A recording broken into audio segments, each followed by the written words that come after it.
You're listening to the Options Insider Radio Network, the home of the Options Podcast. For more quality options programs, visit theoptionsinsider.com or search for Options Insider Radio Network in your podcast provider of choice. Listeners can also access all of our programming through our mobile app available in the iTunes and Google Play stores. Select programs are also available via live stream at mixlr.com/options-insider. That's mixlr.com/options-insider. Don't forget to follow along with your favorite programs and submit your own questions for the hosts at twitter.com/options, stocktwits.com/options, facebook.com/theoptionsinsider, or via questions at theoptionsinsider.com.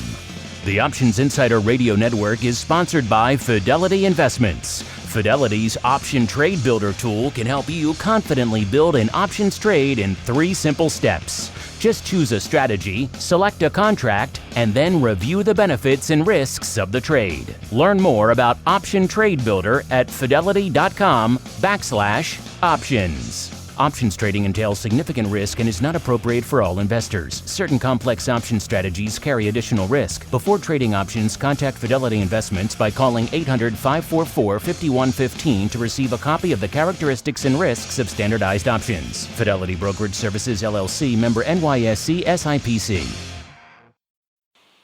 Good morning. Today is Wednesday, September 12th, 2018. This is your Options News Rundown. I'm Dan Passarelli. Our first story today is from investing.com. It's the top 5 things to know in the market on Wednesday. First thing to know is the Apple iPhone launch event is coming.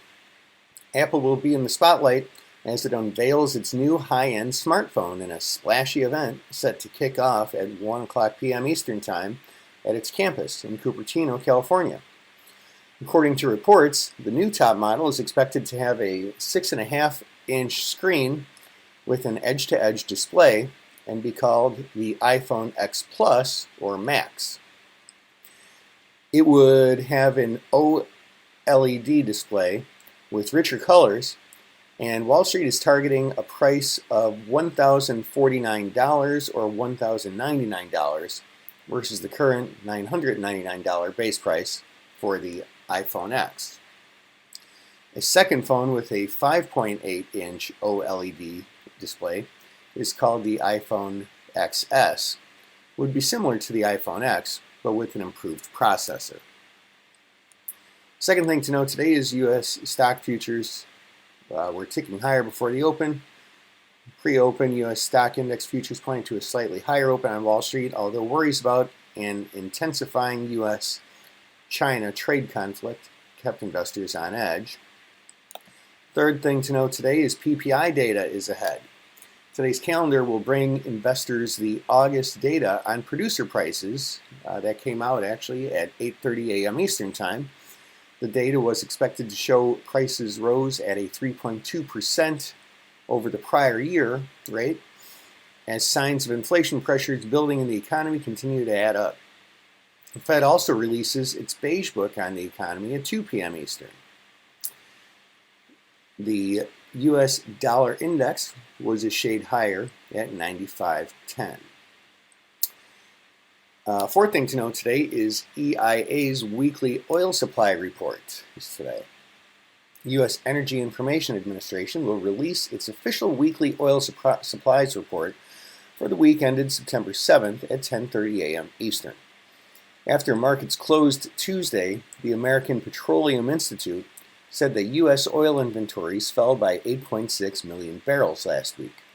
U.S. West Texas Intermediate crude WTI futures were at $69.56 per barrel. That's up 34 cents or 0.5% from their last settlement. International Brent crude oil futures were at $78.86 a barrel, 18 cents, or 0.2% lower from their last close. Crude prices were also pushed up by Hurricane Florence offshore the United States amid surging demand for gasoline and diesel. And the fifth thing to know today is cryptocurrencies crash again. Cryptocurrencies continue to crash as investors as investor sentiment was shaken amid intensifying scrutiny of the digital tokens.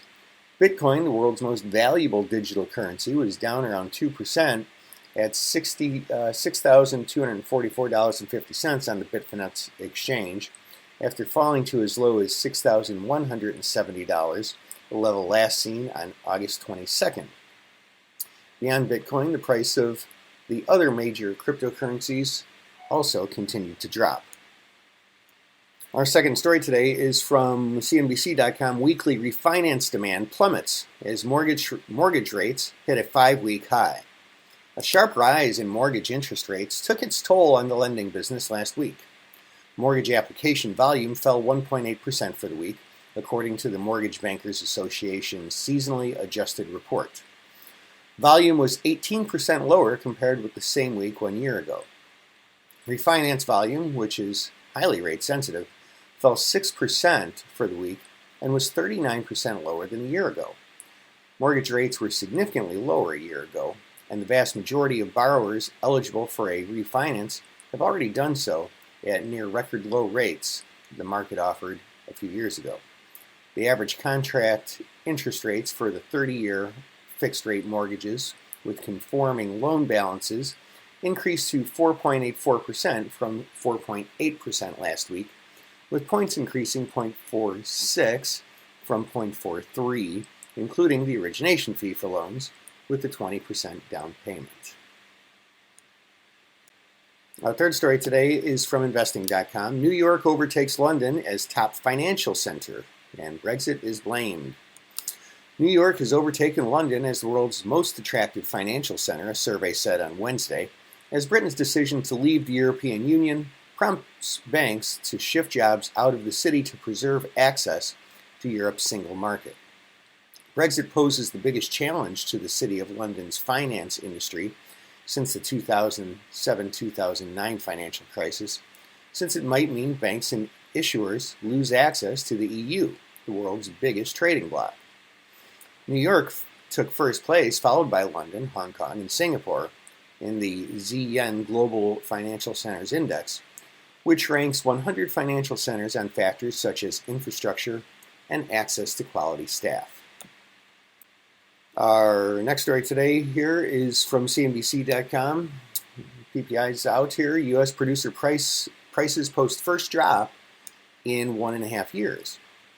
U.S. producer prices unexpectedly fell in August, recording their first drop in 1.5 years, as declines in the prices of food and a range of trade services offset an increase in the cost of energy products. The Labor Department said on Wednesday its producer price index for final demand slipped 0.1% last month after being unchanged in July. August fall in the PPI was the first since February of 2017. In the 12 months through August, the PPI rose 2.8%, slowing further after July's 3.3% increase. And our final story today is from MarketWatch.com. U.S. budget deficit widens to fifth highest ever, CBO reports. Let's see here. The U.S. budget deficit in August was $211 billion, nearly double the gap during the year-ago month, the Congressional Budget Office estimated late Monday. Adjusted for shifts in the timing of payments that otherwise would have occurred on a weekend of holiday, the deficit would have grown by 19%. The Treasury Department will report final official numbers on Thursday, and they're usually very similar to the CBO's. Excluding timing shifts, outlays grew 8% as the net interest on public debt jumped 25%. Defense spending jumped 10%. Outlays for Social Security grew 5%. And outlays for Medicare benefits rose 7%. There also was an Agriculture Department downward adjustment made in the year ago August. One boost to government finances was an increase in spectrum payments to the Federal Communications Commission. And that, ladies and gentlemen, is news you can use for today, Wednesday, September 12th, 2018. Your Options News Rundown. I'm Dan Passarelli, Trade Smart, and have a great day.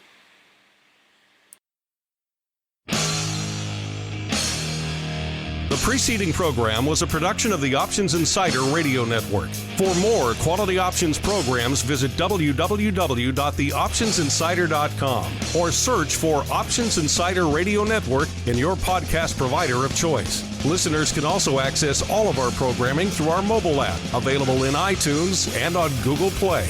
Don't forget to follow along with your favorite programs and submit your own questions for the hosts at twitter.com/options, facebook.com/theoptionsinsider, or via questions at theoptionsinsider.com.